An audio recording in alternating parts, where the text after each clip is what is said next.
Paul's letter to the Colossians. It was written during one of Paul the Apostle's many imprisonments for announcing Jesus as the risen Lord. And the letter is addressed to a group of people that Paul had never met who made up a church community that he didn't start. This church in Colossae was started by a co-worker of Paul's named Epaphras, who was actually from that city. And Epaphras had recently visited Paul in prison, and he updated him on how well the Colossians were doing overall, but he also mentioned some of the cultural pressures tempting them to turn away from Jesus. And so Paul wrote this letter to encourage the Colossians to address the issues that Epaphras had raised, and then to challenge them to a greater devotion to Jesus. The letter's design and flow of thought are pretty easy to follow. The opening movement focuses on Jesus as the exalted Messiah. Paul then goes on to show how his suffering in prison is for the exalted Jesus. And then he addresses the pressures tempting the Colossians to turn away from Jesus. After this, he explores the new way of life that Jesus' resurrection opened up for them. So the letter opens with two prayers. Paul first thanks God that he learned from Epaphras that the Colossians have been totally faithful to Jesus, showing love for God and their neighbors, all because of the hope they have in the new creation that Jesus has in store. And so he moves on to pray that they would grow in their wisdom and understanding about Jesus. And then Paul has placed a poem here to help the Colossians and us do exactly that. It's the centerpiece of chapter 1, a poem all about the crucified and exalted Messiah. It has two parallel stanzas, and it's crammed with language and imagery from the books of Genesis and Exodus, from the Psalms and the Proverbs. The first stanza explores how Jesus is the true image of God. In him, the full character and purpose of God is embodied in a human. He's the firstborn, an Old Testament phrase about Jesus' royal status over all creation. He shares in the very identity of the one true Creator God. And by him, all reality, all powers and authorities, spiritual and human, have been created. It's in Jesus the Messiah that we discover the very author and king of creation. And so in the second stanza, we discover he's also the one bringing about a new creation. He's the head of a new body, which refers to Jesus' people, who are the new humanity, of which his own resurrection existence is a prototype. In him, God's glorious temple presence dwells, and so it's through Jesus' death and resurrection that God has reconciled himself to humanity, to all spiritual powers, to all of creation. It's a remarkable poem, and Paul will keep referring back to it as he goes on in the letter. So he first shows how the truth of this poem transforms his own experience of suffering in prison. He's being punished for announcing to the Greek and the Roman world that Jesus is the resurrected Lord and King of all. And so his suffering, he thinks, is not a sign of defeat.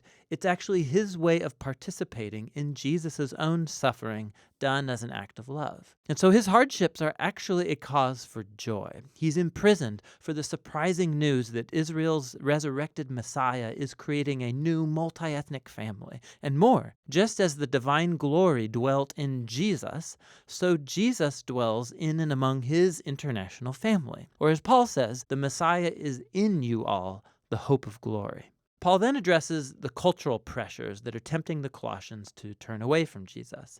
They were confronted by a combination of mystical polytheism along with a pressure to observe the laws of the Torah. So all these new Christians, they had grown up worshiping the various Greek and Roman gods who governed different arenas of human life. And many simply included Jesus as one more deity that they could worship. There was also great pressure from the Jewish Christian community for these non-Jews to complete their commitment to the Messiah by following all of the laws found in the Torah. Specifically, he mentions eating a kosher diet, observing sacred days, and circumcision. It's very similar to the problem he addressed in the letter to the Galatians. For Paul, to give in to either of these temptations is compromise. It's a failure to grasp who Jesus really is and what he did on their behalf.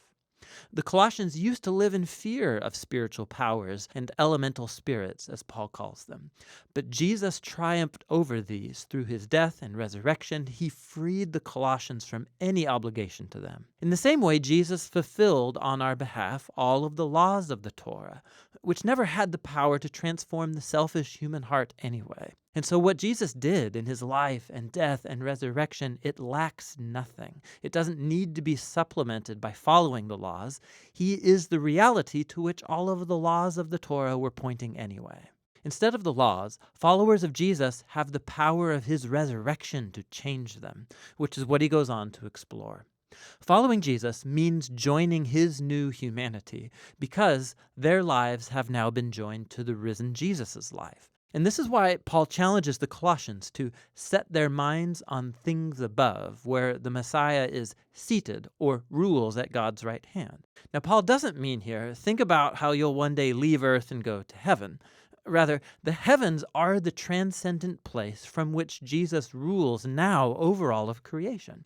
And from there, he will one day return here to transform all things. Or, as Paul says, when the Messiah who is your life is revealed, you too will be revealed with him in glory. So Paul challenges them to live in the present as the kinds of new humans they will one day become.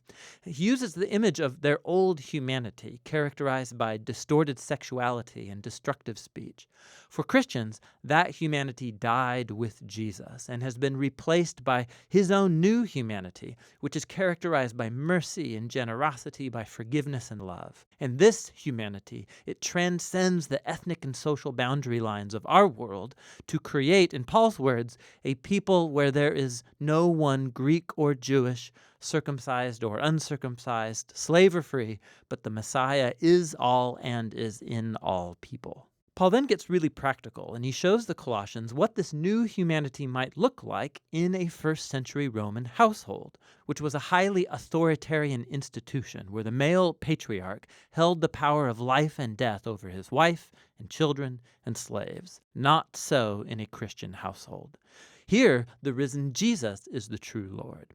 And so, in the Lord, the wife allows her husband to become responsible for her, and the husband is subject to Jesus by loving his wife and placing her well-being above his own. In a home where Jesus is Lord, children are not objects, but are called to maturity and to respect, and parents are to raise their children with patience and understanding. Christians who are slaves are to honor their human masters precisely because they're not the real master. Jesus is. And Christians who have slaves are to understand that this slave is not their property, but rather a fellow member of Jesus' body to be honored and embraced in love. And Paul's walking a very fine line here. He is reshaping the most basic Roman institution around Jesus, who rules by his self-giving love. And so while he doesn't abolish the household structure outright, the exalted Messiah demands that it be transformed, almost beyond the point of recognition for any Roman living in Colossae. You can see this most clearly in the letter's conclusion.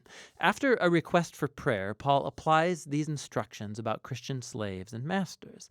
And we discover that Tychicus is the one carrying and reading this letter to the Colossians, and he's accompanied by a certain Onesimus, who was a former slave to a Colossian Christian named Philemon. And we discover from another letter addressed to Philemon that Onesimus had escaped from his master. It was a crime worthy of imprisonment. But Paul asks the whole church to greet Onesimus as a faithful and beloved brother in the Lord. And then in the letter to Philemon, Paul says that he should receive Onesimus no longer as a slave, but as a brother. Talk about ending the letter with a punch. So in the letter to the Colossians, Paul is inviting us to see that no part of human existence remains untouched by the loving and liberating rule of the risen Jesus. Our suffering, our temptation to compromise, our moral character, the power dynamics in our homes, all of it must be re-examined and transformed. We are invited to live in the present as if the new creation really arrived when Jesus rose from the dead. And that's what the letter to the Colossians is all about.